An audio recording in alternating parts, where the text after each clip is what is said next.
অৰুণাচল সীমান্ত আমাৰ মিংমাং গাঁও হয়।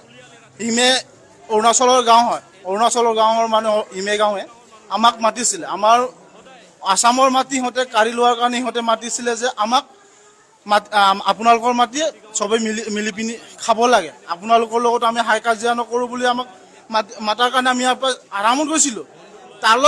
তালৈ মাতি নি ইহঁতৰ গাঁৱত পোৱাৰ লগে লগে আমাক গুলিয়ালে। প্ৰথমে মোক গুলিয়াইছে, তাৰপিছত ছেকেণ্ডত সিয়ে গুলিয়াইছে। যিজন মানুহে গুলিয়াইছে সি বেলেগ নহয়, সি চৰকাৰৰ মানুহ হয়, সি পুলিচ অফিচাৰ হয়। পুলিচ অফিচাৰ হয়। সি উমাং কেতিয়াও সি এইটো কাম কৰিব নালাগিছিলে। আমাৰ ইয়াত এতিয়া 18 জন আহিছে আৰু মানুহ আহি আছে। 18 জন এতিয়ালৈকে 18 জন চিৰিয়াছ হোৱাৰ কাৰণে আহিছে আৰু মানুহ আহিছে।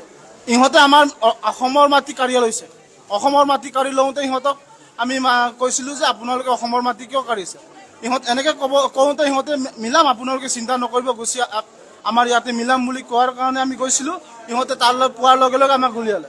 ইহঁতৰ গাঁওবুঢ়া আৰু আমাৰ গাঁওবুঢ়াই খবৰ লৈ মানে সি মাতো মিলাব কৈছিলোঁ।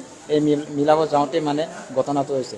বাৰম্বাৰ ইহঁতক মিলাবলৈ কয়, কিন্তু ইহঁতে অজুহাত দেখুৱাই মানে সদায় নিমিলোৱাকৈ মানে এনেও কিবা পাৰ কৰি দিয়ে মহিলা। আজি মই ইমানকৈ ক'ব নোৱাৰিম, ময়ো আহত হৈছোঁ, গতিকে মই ইমানটো অনুমান মানুহ বহুতজন আছিলে আমাৰো। এনে বৰ্তমান ইহঁতে চিভিল ড্ৰেছত আছিলে।